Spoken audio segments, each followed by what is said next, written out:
Okay. Good stuff. All right. So first of all, thank you very much for joining this evening and being with me. It's a pleasure to sort of share, hopefully, some useful practical information about intercultural competence. As you all know, hopefully, I'm Sally Walker, and it's lovely to see a mix of people who are working within multicultural environments or would like to work in multicultural environments, as well as a number of experts around the room as well. So again, I certainly draw Vanessa in as a particular intercultural expert. So again, we may draw on your knowledge as well, Vanessa, as we go through. I've got some slides which I think will just help us as we kind of move forward today. Really, this isn't meant to be an academic presentation. This really is to practically kind of help and share some ideas and tips for you to work, hopefully, and thrive in multicultural workplaces. And I hope we may hear some of your ideas as well, kind of during this next hour. Why am I sitting here in front of you? Many of you might just see me as a career coach. Mine is an international background. I was an expat many, many years ago with ExxonMobil over in France.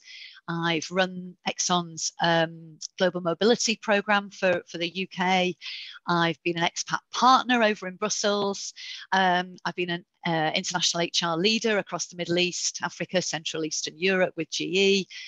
So I've always loved international experiences, and 2 or 3 years ago I decided to do a master's in intercultural communication here at Manchester University in the UK, and really enjoyed that. And it's really the output of my dissertation, which was a practical one, that has caused me to kind of create this webinar, which is on the back of an ebook that I've also written about intercultural competence, and I'll give that a little plug at the end as well, so you'll have the link for that. So today is really just about the highlights, I suppose, of some of the things that I was putting into that ebook, which is a very practical one for business people who want to kind of read really quickly how to be able to operate effectively in these kind of workplaces. So obviously I want to make this interactive this evening. I may well be asking you some questions. There's a little bit of an exercise to do as we go through, and I'm certainly going to stop midway to give you a chance to ask any questions, share any reflections or any other tips that you might have as well, and we'll try and do that again at the end. But as always, I've probably got far too much material for too short a time, so let's see what we can pack in. It might be helpful to make sure you can find chat at this point, now that we're sharing screens, because there is a little exercise where I need you to put a number into chat in a little while. So just hoping that you can all see that. Well done. Sandra's already given me a plug. Thank you, Sandra, for downloading the ebook. Great stuff. That's very kind. Lovely. Okay, so in which case, everybody okay finding chat? Anybody need help from anyone else around the room? All okay? I'll assume if you don't shout that you're happy. Good stuff. Okay. First of all, then, first question. What do we mean by intercultural competence? Because it seems to me I know what I mean, but that actually when I mention it to other people, they look a little bit bemused. Anybody got any ideas that they'd like to share around the room? Maichi, any sense from you? Sorry, just to draw you in. I can see your lovely smiling face. I guess, like I said to you, it's part of my life. I was born in Hong Kong, but brought up in Australia, and then having lived in UK since 2008. Yeah. So there's a lot that we take for granted, actually, like thinking I'm a native speaker of English and being an Australian, there wouldn't be any problems coming to UK. That was not quite the case. Mm. Absolutely. Very different. Exactly. So yeah, totally appreciate what you're saying about that multitude of different cultural environments that you've lived in. So for me, really, intercultural competence is, whatever it takes for you to get along effectively with an individual or a team who's got a different cultural background to you. And, I think, again, it's that sort of skill of being really open and curious about differences, but also the ability to spot similarities as well. So that really is something I want to emphasize in our session today. And it also really involves you resisting making assumptions, you know, suspending your beliefs that you've got through your kind of cultural background as well. I think, you know, as I'm sure you'll probably agree, the need for intercultural competence applies pretty much in all workplaces nowadays, with the increase in diversity there, as well as obviously global business expansion. So, you know, whether you're the place where you work has just one office or has 150 offices all around the world, you know, having strong levels of intercultural competence is really going to serve you well. And, you know, an additional thought to that, you can be as technically competent as possible. You know, think about it. If you're a highly technically competent project manager, but yet you are trying to run a project where individuals in your team have very different cultural backgrounds, and we'll talk about what we mean by cultural background in a moment. But, you know, if you don't have a high level of intercultural competence, it's very probable that your project, you know, may not work out or may fail, even though you're technically very, very competent.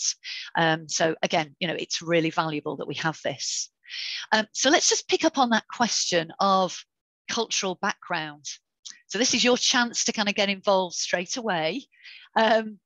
Just really appreciate it if you could just write in chat which number or numbers, or even the word all, for you best describes culture.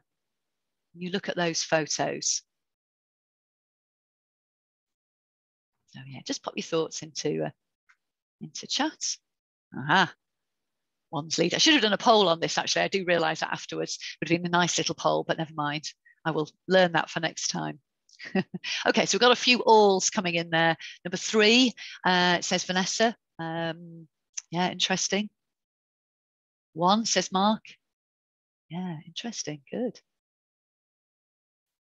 Okay, so, you know, interestingly from this one then, you know, my response, certainly when I started my master's course, would have been probably to have just said number 2, interestingly, i.e., you know, it's about nationality is culture. And that's how I probably perceived it, even just a few years ago.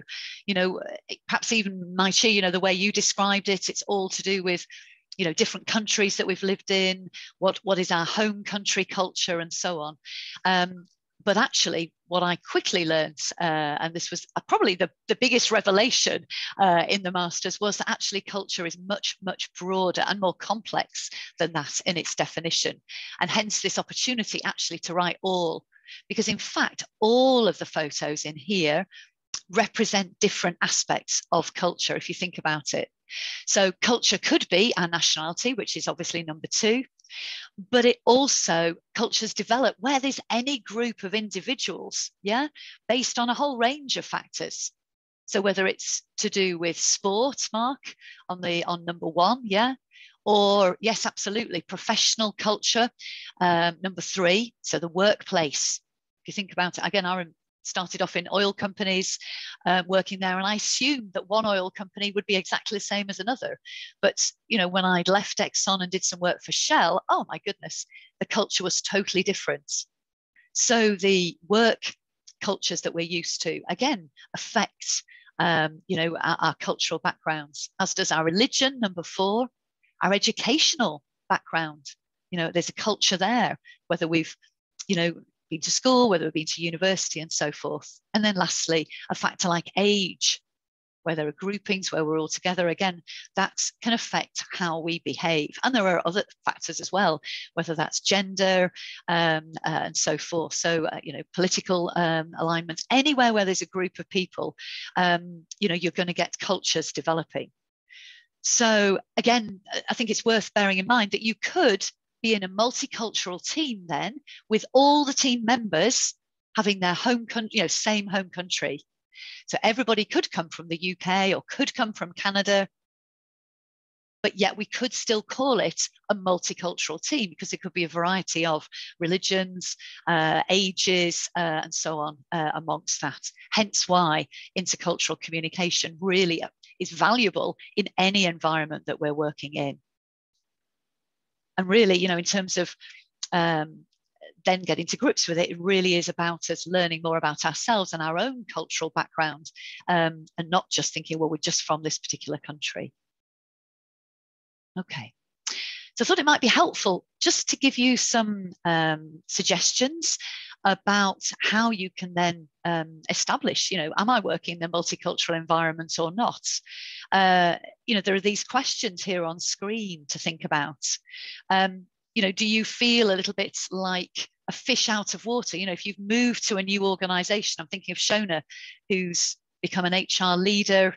I think I'm right in saying, Shona, a global HR leader, are you now? Yes, so I'm working with a lot of Swedish people, Indian, German, USA, a lot of Europe, all over the place. Yeah, absolutely. But also, you know, again, when you joined your new organization, Shona, how did it feel? I mean, again, at first, was it a sense of being a little bit of that outsider, you know, that sense of having to get to grips with kind of new, yes, maybe cultural things being celebrated? I don't know if you've got any thoughts there. Definitely. We're a Swedish company, so the first sort of barrier was to get through the sort of Swedish culture, and then I have I report into an HR leader in India, so there's that one as well. Luckily that proved to be quite straightforward. I was surprised it wasn't harder than it was.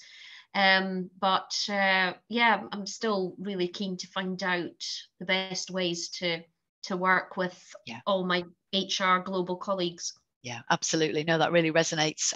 So certainly, again, I had a similar team sort of setup as you. And yes, you know, as you say, that's just looking at it from a nationality point of view. Again, you've probably got different genders, different religious, you know, situations and so forth. So yes, absolutely.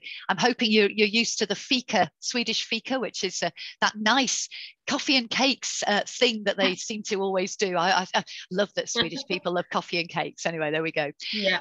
Yeah, absolutely. So again, from your own points of view around the room today, you know, thinking about environments that you've worked in that kind of feel different, you've got to learn different rules basically to then start to feel like you're part of this new culture. Lots of benefits, obviously, as you know, Shona's been describing there, a very certainly an international team and a very multicultural team. Yes, typically you will find that, you know, these sort of organizations, lots of very high potential talent, very stimulating, innovative kind of environments to be part of, often getting really great results, you know, results that you wouldn't have got if you just done, you know, tried to work on a project with a homogenous group of people. So having people with different cultural backgrounds, really bringing those new ideas. Oh gosh, I can think for myself, you know, setting up new HR policies when I had a team, well, Sweden, South Africa, Pakistan. We came at things from different angles and so on. So yeah, really much richer results. But there are some challenges, aren't there? Elsewhere around the room, anybody else aware of or conscious of certain challenges that you've faced working amongst multicultural teams? Yes, I actually came a real cropper, and I think I actually I got booted out of a department, I think, because I made I suppose it's unconscious bias, really, decision. I worked at the BBC for a really long time in news, and it's quite multicultural. There aren't many people from African or Afro-Caribbean backgrounds working in news. Unfortunately, obviously they're trying to change that, but there are lots of people from all over other parts of the world, heritage. And I was working with someone quite senior, and we were covering something in Bradford, and a woman of South Asian origin. And I said to her at some point, you know, that I've been really pleased that she'd been able to come and do this particular piece of work because we were working in Bradford. She was really, really angry with me. Really, really, really absolutely furious, just completely destroyed our working relationship. And as I said, I think that although I went to my manager and said, look, this is what happened, you know, and I've tried to row back, and I realised that you know, I've spent a lot of time thinking that it's good to be. And I think in news as well, you obviously you're not rude to people, but we speak quite plainly, you know. And if exactly, absolutely, you want to send appropriate people for, you know, you want to match people up sometimes. But you know, she was very angry about that. Interesting. Yeah, thank you for sharing, Helen. Yeah, no, thank you. Good. So, you know, certainly there's a number of learnings from that situation, but certainly around, obviously, as you can see here, yeah, different communication styles. So even where we come from, you know, maybe, we have the same country of origin, we may communicate in different ways, which again can cause a challenge. And certainly, as we know, you know, again, from different cultural backgrounds, again, there can be different communication styles. Language, for many of us, can be a real challenge. You know, where there's different languages within the same team could cause real power play kind of coming into there. Those who speak the native language, perhaps, you know, again, being a position of greater power over those that don't. Even where we speak the same language, there can be accent issues, which again can create frustrations and bias. And I'm going to give a few tips a little bit later around language and how, again, you know, if you're in a team or if you're managing a team, you might be able to work sensitively around that issue. You know, non-verbal communication can be different, again, not just between different nationalities, but, you know, again, different cultural backgrounds can lead to different non-verbal communication styles. Hand gestures can mean different things, eye contact, nodding or shaking the head, and so forth. You know, people's preferences for hierarchy or more flat structures, again, will vary from country to country. So as can, you know, time preferences. I've just been working with a Spanish lady who, you know, again, thought it was very natural and normal to arrive 15 minutes late to every meeting that she went to here in the UK, and obviously realizing now that, you know, that's not the cultural norm here in the UK, and having to adjust. And then decision-making preferences, obviously, also being for those who prefer to kind of get stuck in, and those who perhaps want to take much a longer time to kind of reflect and to think things over. So, you know, all of these issues, if you're not aware of your own cultural perspective to begin with, and where you're coming from on each of these areas, could start to feel like blockers or challenging behaviors from other people. So we need to be aware of our own preferences so that we can better understand other people. And that's where we come to some of this work around our cultural identity. I just want to welcome in, I think somebody's just joined the session, but it's Sally here, Sally Walker. Thank you for joining. So, you know, in order for us to really develop our levels of intercultural competence, we need to really understand kind of our own cultural identity. And as we know, as we've said, that's much more complex than just saying, I'm British, or Mark saying, I'm Canadian. You know, we can see that we have many more different identities. And in fact, cultural identity is often described as being the collection of our multiple identities. Because sometimes we label people, don't we, just based on their country of origin. She's British, she's American.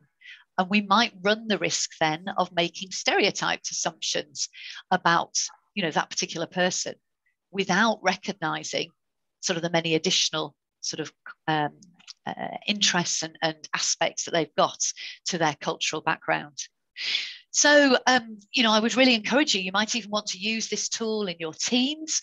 You know, if you are joining a new team, you could, again, I've used it as an icebreaker, drawn a sort of blank flower and then asked each member of the team to kind of write down, okay, what are your 6 or 8 or more different identities, considering the things we've already talked about that were in those photos: age, nationality, gender, your working backgrounds, family relationships, where do you fit in the family? You're an only child, you know, are you the eldest sibling or whatever? So taking a petal for each of these.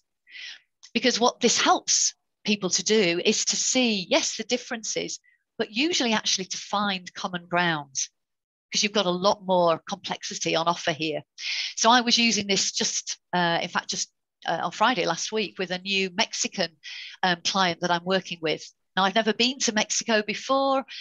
So, you know, if I only thought about this individual as a Mexican and think sombreros, chili con carne, it could be a very, again, you know, stereotyped kind of perception. But in fact, I shared my cultural flower with him and he filled in one for himself. And really quickly, we realized we were both only children, that we've both been university educated, that we both loved the cinema, we were cinema lovers. And in fact, as I say, the fact that we didn't know much about each other's countries was, you know, actually irrelevant. And we had so much common ground and shared that, and that really built the relationship quickly between us. So that might be a helpful exercise to use with colleagues. Any comments or questions anybody would like to share before we move on?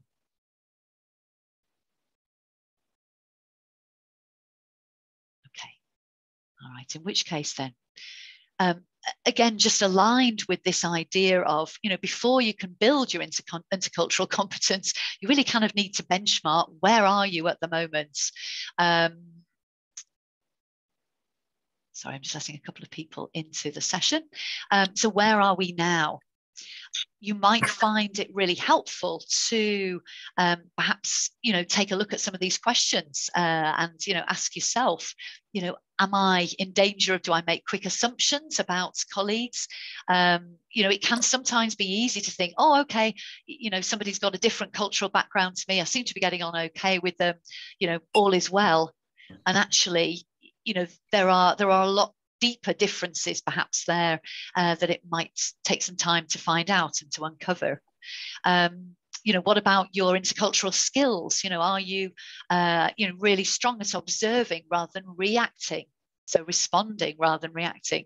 Are you listening attentively, evaluating what's being said? Are you somebody who jumps into things and makes quick decisions?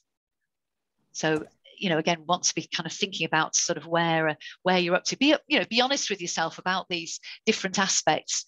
Might even be helpful to get feedback, you know, from people that you work with, to give you some sense of, are you, you know, what are you exhibiting in terms of these sort of aspects of intercultural competence, and just to check in, as Helen said before, that you're not in danger of, you know, unconscious bias in any way. Just going to pause again. I think Pascal's joined us. Hi, Pascal. It's Sally here. Nice to have you with us. Hi. Hey, how Sorry, are you doing? I'm so late. Don't worry. It's okay. We've been recording. I can always send you the recording if that's helpful.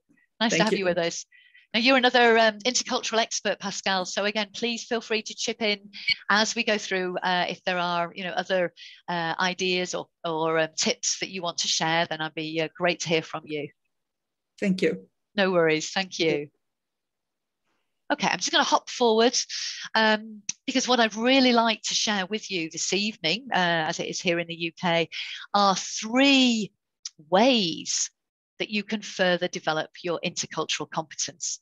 Now, in that ebook that I mentioned, that I have written, there are, there are 7 different intercultural competence areas that I mentioned. So I'm just drawing out 3 this evening, just to give you a flavour of what's there. But obviously, I encourage you to kind of read more to gain other aspects as well.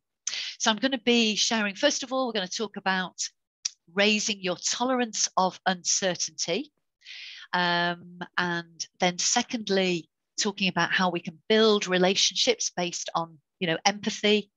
And then a third way to develop your level of intercultural competence is to really build your cultural curiosity. And again, I know there are a number of experts in the room, and I'm sure, I hope, know many of these things already. So please do share with us your thoughts as I share each of these aspects. So first off then, how do we increase your tolerance of uncertainty? It's really natural that we often find unpredictable situations stressful, such as, I don't know, a virtual team meeting amongst colleagues who've got, variety of cultural backgrounds. and maybe they want to get through things as quickly as possible, just to get on with the task moving forward. But actually, what would serve you well would be to really slow things down, either as the team member or the leader of this group, of this multicultural group, and really ask for more options, listen to more options maybe than usual, than you would do. Don't rush into having to feel you've got to make decisions or to make assumptions or conclusions too quickly. This is really vital then for demonstrating your intercultural competence. So slowing things down. Let's not react. Let's, just seek out more options. So linked with seeking out more options, the way that you can become more interculturally competent is to ask loads more questions. So hold off a bit longer from making a decision. Get in the habit of asking some of those open questions. What do you think? What are your perspectives? Where have you seen this done previously? What can we learn from this? Can you share with me what's behind your request? Let's dig a bit deeper. So, again, where there's different cultural backgrounds that you're not familiar with and may feel a little bit threatened by, it can be tempting, as I've said, to kind of want to get out of this meeting, this situation quickly. But in fact, if you can kind of, go even further into it, then, again, you're going to be able to raise your intercultural competence. So rather than avoiding, thirdly, interacting with people, someone who has a different cultural background to you, deliberately really gain more familiarity with them. So that's this third point around getting out of your comfort zone. So rather than just staying with people who've got a similar cultural background to you, whether that's because they've come from the same country as you, or, again, they're of a similar age to you, similar gender, similar, working background, deliberately perhaps try to talk to people, build relationships in your organization with people who have different backgrounds. Again, most people really like it when you take time to get to know them and show interest in them authentically, not in a kind of, in any way, non-genuine, but where you're asking them genuine questions. Let's have a coffee together. Let's go for lunch. I'd love to find out more, whether it's about your background, nationality, and so forth, done sensitively, obviously. Sharing a little bit more about your background as well. So the more that we can do that and take away some of that unfamiliarity between ourselves and our colleagues, again, the greater our intercultural competence is going to become. Any comments? Anybody, got experience of this themselves? I'll again. say some, yeah. Go ahead, Vanessa. Thank you. Yeah. No, I was working with somebody recently who didn't want to do this. She didn't want to ask the questions because she felt, it was an interesting perspective, she felt that she was making them feel different by asking all these questions. So she said, I'd rather not ask any questions because I want them to make them feel as if they're part of the team.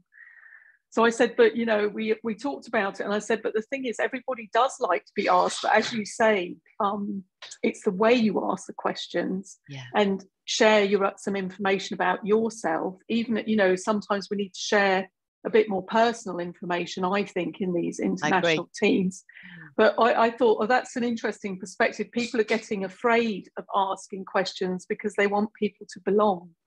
Yeah, very good point. Really good point, Vanessa. And again, we were coaching on the point of questions last week, actually, with an international team. And because they were giving me examples of the sorts of questions they were asking. And one of the ones that they kept saying was, well, they use the word why a lot, well, why do you do this? Or why do you do that in your team or with your cultural background? Why? The why? And why suggests there's a judgment in there, doesn't it? Well, why? So it almost sounds as though there's kind of something wrong with what people have been doing. So my suggestion to them was, actually, if you could take the why out of your vocabulary, that's not necessarily one of the questions we want to be using, and use some of those more open what's, how, what's worked well in your environment, what can we learn from that. Some of those questions would be much more inviting for people. I think was interesting. So yeah, great point about questions there. Any other comments anybody would like to share? I would say that the tolerance of uncertainty is really just, going out with your comfort zone. And I think when you put yourself into a new environment, it goes without saying that you kind of have to, tolerate that sense of coming out of your comfort zone. And I think that if you don't, you're missing out as well. Yeah, good point. Very good point, Shona. I agree with you absolutely. And this is one of the benefits that we were talking about earlier of being in this type of rich multicultural environment. You can learn so much more and see so many more different perspectives. So yeah, absolutely, agree with you there. So the second sort of area I'd like to encourage you to think about in terms of raising your intercultural competence is around building relationships, based on empathy. Obviously, strong relationships are hugely important at work nowadays, as much as they ever were. But again, because of the sort of commerciality at work and the pressures of commercial, the need for results very often in our businesses, relationships can sometimes be sidelined in my experience, because we need to urgently get the job done, to get the results. But if you can force yourself to slow down and invest more time in these relationships up front and nurture them in a really, again, genuine kind of way, authentic way, then actually you'll find that work will get done more quickly after that. So it sounds a little bit counterintuitive, but it really is. Spending time up front can actually pay dividends to speed things up later on. In my experience, again, to the first point here on the screen, very often when we're working with multicultural colleagues who've got different backgrounds to ourselves, it can be easy and tempting to kind of focus on the differences between us. She doesn't do this, or she takes longer to make decisions than me, or he's away because of so-and-so.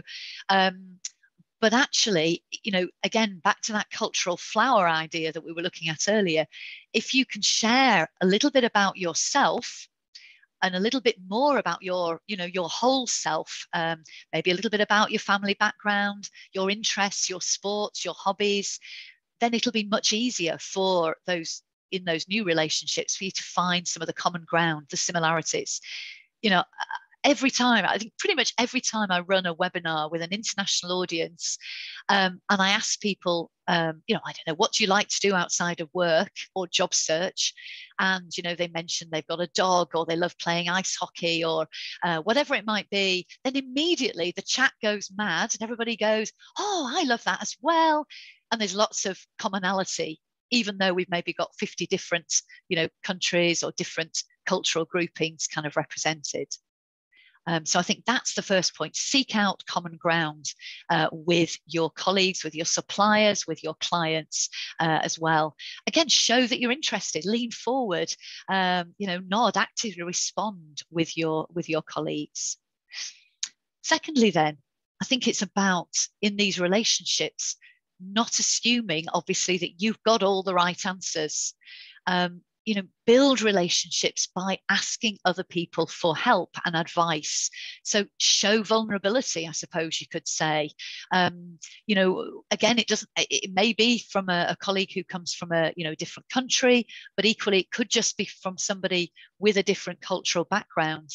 Since you've got greater experience of this cultural context, could you share your insights with me? I want to learn more. I want to better understand the situation. So that sort of question might be helpful to you. Again, you're trying to demonstrate, humility, vulnerability as a sort of team leader or a member, so that, again, everybody feels that their contribution is being valued.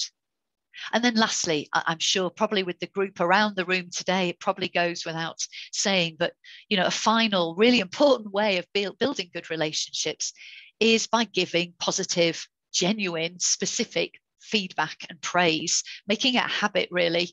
You might not need it, but most people do, in my experience. Making sure that you give them credit, for their, whether it's a contribution on a project, sending them a little email of thanks. But again, really important that we do this and sort of, again, have that sort of empathy antennae, perhaps on greater alerts than ever before.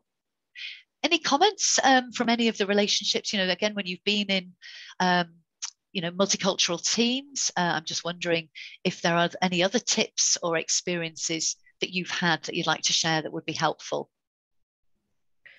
Sally, I read something recently about practicing asking others for help that I thought was really, really helpful.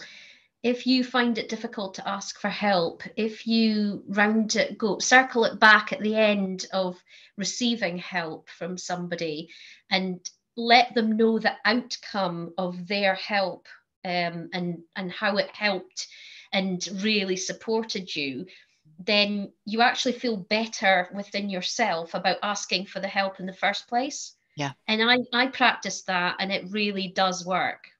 Very nice. Lovely share. Thank you very much, Shona. Good stuff. Yeah. Any other, Maichi? I'm just thinking about the variety of, relationships, as you say, in your multicultural, multinational kind of environments. Any tips for how you build those new relationships effectively? Sally, I just want to... Go on, Pascal, you go first. Sorry about that. I just wanted to share something about praise. So I do many different jobs, and one of the jobs I do is I teach parent education classes that are based in Adlerian psychology. And Adler is considered the grandfather of all modern psychotherapy and also coaching, grandfather of coaching. And he talks about encouragement and strength-based systems. And we make a distinction in those parenting classes between offering praise and offering encouragement. And I just wanted to throw that out there because so often I hear people actually giving praise and it's just not the same as encouragement. And praise is this very effusive, very generic kind of like junk food. Yes. Kind of way of saying super awesome, you did great, very American. I hear a lot of you are not from America, so this is very American. It's like, you're the best, this is so great, and it is not news people can use. So we talk about news you can use for encouragement, which is being very specific. And I think that in the intercultural topic that we're talking about, it's particularly helpful because there is the communication barriers and the language differences and the cultural differences. And so then being very specific with our encouragement, our praise, so to speak, is even more important so that there is no misunderstandings or that could be read the wrong way. Something that might be a compliment to you might actually be very, so for example, an American might say, great work, I loved how you do this. And the French on the other side said, what does he mean? Like, what is he called? Here's another American compliment that means nothing, it's so shallow, right? So that can actually increase issues between people instead of being the opposite of what you're talking about, Sally. Well said. Really, that's such a helpful contribution. I really like that. News you can use. I like that. I'm going to capture that phrase. Thank you. Circling back, Maichi, sorry, I was just bringing you, I didn't know any other thoughts to suggest on how you build relationships? I've learned to actually try to, when I introduce myself, I give people the background because a lot of them mistaken me just because of my looks. I've attended Zoom calls where people think, oh, this must be really late for you, thinking that I'm in Asia, but actually I'm in Europe. Yeah. So sometimes it's actually getting that clarity up front helps. But also I think in this day and age, it's very easy for people to pigeonhole you. And that's where it's very difficult for them to understand actually the globe is not as big as it used to be. And there are so many people that are similar to you, but yet look different. Very good point. Very good point. Yeah, lovely. Thank you very much. So again, being open, upfront, clear, again, really serving Maichi well in building those relationships. Great. Third area then, in terms of developing intercultural competence, is around developing your cultural curiosity. Here again, I'm hoping already, and I know, because I know many of you already, that you already have strong growing interest in other people's cultural backgrounds. So, this may or may not be relevant for you specifically, but maybe something to share with teams that you're working with. But, first of all, really sort of deepening that engagement with other cultures, taking time, to kind of identify something that interests you about the other person's cultural background. And I keep using this phrase cultural background because I'm trying to emphasize that it isn't always purely about what country, what nationality the person is coming from. As I've said, I'm taking certainly a much broader description of what cultural background is. So, and again, being sensitive, it could be an engagement in somebody's having a different religious background to you or a different political background. A lot of these areas, we're on the one hand almost becoming taught by the news and social media we shouldn't talk about them, we shouldn't try and engage, because it might not be taken well. But I think if we can be sensitive and we can show interest in somebody else's perspectives and different backgrounds, then again, that hopefully will build bridges between us rather than forge differences. So yeah, do a bit of research, whether it's reading an article, whether it's podcasts, whether it's events, going to a monument, something that relates to the cultural area that you are involved with, which could then, again, fuel relationships, have more to talk about with colleagues. I mentioned the language challenge earlier. It's a fairly classic one. Obviously, it may be helpful to learn a few words of a language. So, Shona, I'm wondering if you've got, I think Swedish, is it hi or is it hey? What do we say? Hey, hey, door. But at least a few words of Swedish. What have you got so far? Is it hi or hey, door? I haven't actually. I have to say that, and it's really bad because we had visits from 3 Swedish colleagues last week, and a Chinese lady living in Sweden. Yeah. And I wanted to get that intercultural kind of curiosity and really put it to use. Unfortunately, I've been working really long hours and it just ended up on the back burner. But yeah. I'm sitting here thinking, there's so much I could do and I will do, because I think that the Swedish have been so helpful and really, really empathetic and inclusive and supportive. So, it's I do think you should put things back into the system, and that's what I haven't done yet. So I'm not trying to put you. No. And again, the whole point around learning a language in a fun way is not that anybody needs to feel pressured to have to become fluent, in a number of different languages or any one language. It's more about just getting literally 1 or 2, phrases. Even asking, and it's a way of building a bridge, because you can ask a Swedish colleague, "Can you help me? Am I pronouncing it correctly?" So it's showing humility, it's showing vulnerability. Definitely. Again, all of those things. Even just watching I'm going to Norway later in the year, and I thought I just want to listen to the Norwegian language. So, Netflix is fantastic at, showing us films and serials nowadays with subtitles, again, to make it fun. So, yeah, I think it's just an opportunity there.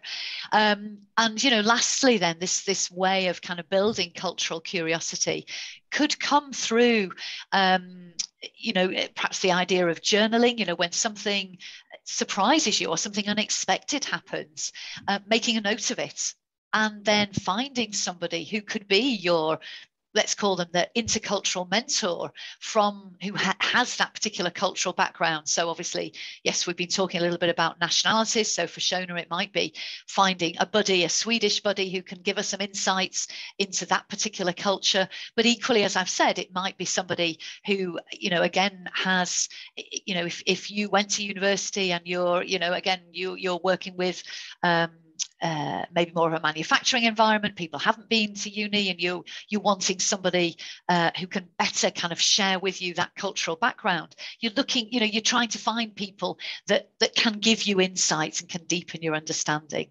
Sandra, you've got your hand up. Go ahead. So putting my hand up very politely here, Sally, for an evening. That's great. Thank you. Go ahead. I love the fact that the word curiosity is coming through the competency model, because curiosity just evokes that kind of shared exploration feel rather than the judgment. So I like that's coming through as a key theme in the competency framework here. Thank you.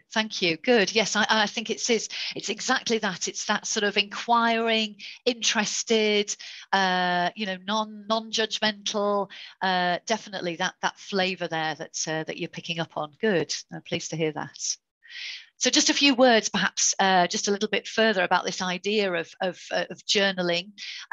Obviously, as many of you, I'm sure, will be aware, journaling has become, very much a proven way of helping people to kind of work through various issues in different kind of contexts. So it's not surprising that the idea of intercultural journaling is taking hold. And it's a really helpful way, I've used it, of making sense of unexpected intercultural events. I've included in grey down at the bottom 3 different scenarios that might resonate with you. One around, I might have written this in my journal, around getting direct feedback in front of the team and feeling a little bit maybe a bit hurt, or it felt like criticism. Second piece of, sort of situation I'm observing in my journal, that Louise, continually seems to be really quiet in our meetings, imagining that I'm the leader of these meetings. And then thirdly, really questioning, why don't other people want to spend time on relationship building in this new team that I've joined? Why do they seem so focused on task? So I might be reporting that. So using that sort of 3R kind of approach. So I'm writing it down, reporting it in my journal, which then just by writing it is giving me a chance to reflect upon it and perhaps start to think about, what the reasons might be, what the alternative perspectives might be, rather than perhaps this being criticism. First of all, is there another way of being able to see this situation? Secondly, how could I interpret that situation where Lewis seems to be very quiet? Actually, maybe it's occurring to me that, English is his second language, and maybe he's really struggling actually to contribute quickly in our meetings. So I need to think, as the leader of the team, I need to better think through, how do I accommodate some of those language differences? Could I give him more time to prepare up front? Set an expectation that the native speakers kind of, dial down their contributions. And then in the third one, again, maybe I'm reevaluating and realizing that maybe my colleagues come from a cultural background where they focus on task first, relationship second, whereas I focus from my cultural background on relationship first, task second. So what am I going to do about it? So my reevaluation, and maybe I might have drawn in my intercultural mentor to kind of bounce off these ideas. Maybe then I might then suggest to my manager, could we allow first or last 10 minutes of a meeting to share some non-work related, insights into each of us, or maybe propose a group lunch or an outing, so which would then fulfill my need for relationship building and might help the rest of the team as well. So, hoping that this sort of 3R approach, I think Warwick University actually, I'll give them credit for the 3 Rs, but it's quite a nice little small tool just to remember. Anybody else just around the room briefly? I'm conscious of time, but does anybody else use a journal in your intercultural experience, just to note down situations and help you think through them? Anybody ever done that? Some shaking. I've done it. Yeah, Vanessa. I've done it. I use a slightly different one where I describe. It's called the DIVE model. Maybe some of you know it. Yeah, where you describe without the emotion, which is really hard because, where it says here to receive direct feedback and like criticism, I kind of separate those, and I get clients to separate, and you can hardly do it because you usually get so wound up in the situation that you don't see it objectively. But I think it's a useful tool. Good. Thank you very much, Vanessa. Good. Okay, so just conscious, we're heading up towards our final, 5 minutes. Just really one final idea that I wanted to share with you. Just some brief sort of intercultural competence related tips, particularly if you are leading multicultural teams, but equally if you are a member of a multicultural team, it might be helpful to remember this acronym SPLIT: structure, process, language, identity, technology. SPLIT. So first of all, when we're considering the structure of your team, either you're leading or that you're part of, you can rapidly help team members to kind of get to know each other by obviously organising a virtual or an in-person team meeting to create that sense of community and almost creating your own culture amongst yourselves really early on in the process, in the sort of the establishment of a new team. Sharing, obviously, if you're the leader, then sharing your vision, your goals, but getting collaboration on those as well. Maybe in this initial team session, you might want to include some type of personality profiling tool. Often the teams I work with might be using DISC or Myers-Briggs to give insights into each other's preferred ways of working. So again, Shona, thinking about, your current global situation, whether those sorts of tools might help you as well as a team. Yeah. Maybe including a segment on intercultural training even, certainly using that intercultural flower that you saw earlier could be a nice little icebreaker. Maybe getting people to talk about then their, getting it, in pairs or whatever, to talk about their different cultural identities with the aim of finding similarities, common ground, rather than just focusing on differences. Process then, setting up, having a regular process of communication. So whether if you're just a team member, then making sure that your manager is giving you this, if you're part of a multicultural team, or obviously getting this in place if you are the leader, one-to-one meetings, using those to ask questions to uncover a colleague's motivations and cultural background. Regular team meetings. So communication being much, much more vital even than where you are working in homogenous groups, obviously. Factoring in extra time for relationship building, as we've said just a moment ago, into team sessions, as well as even giving more time for preparation ahead of a meeting, particularly where team members are maybe working in a second or a third language, and, celebrating success with the team as you go along. L for language, if you've got mixture of native and non-native language speakers, then it can often be really helpful to get some language sort of ground rules agreed at a kind of kick-off team meeting. So challenging those native speakers to dial down their engagement a bit, because they can dominate the process, dominate the team or the meetings, and then challenging in a gentle way, in a supportive way, but challenging non-native speakers to contribute, more often. Maybe try to use pictures, graphs, numbers more frequently with a multicultural group rather than lots of words. Stick to simple language, avoid jargon and slang, and agree that it's acceptable, it's okay to ask somebody to repeat something, particularly where there are strong accents in the group, that it's not seen as a criticism or anything negative. In terms of I, really encourage, find ways for individual members of the group to celebrate their different cultural identities, whether it's talking about their culture in the team meeting, bringing in things that might relate to their cultural heritage and background, food, symbols, special events, having the global list of all of the relevant worldwide cultural holidays and festivals. Really important that you don't book meetings on those dates where possible. Remembering different parts of the world have different working weeks, Middle East, Sunday to Thursday, for instance. And then in terms of technology, using it to build trust and to build relationships. So, using technology to make meeting times, particularly where you can find the right middle ground for time zones, you know, maybe even having to have 2 meetings, one at the beginning of the day, one at the end of the day, if you're in a global role, and accepting that, agreeing again where you are working with colleagues in different time zones, what's acceptable in terms of, you know, email, you know, timings to be sent and volume of emails. In my experience, that's often the biggest unspoken frustration amongst colleagues, is, you know, how many and how often emails are sent.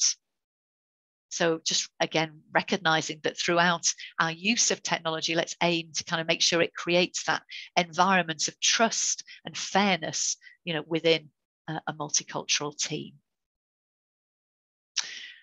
So, you know, lastly, really hope that you've kind of today, in just a really short hour together, that you've gained perhaps a greater sense of what we might mean by cultural background.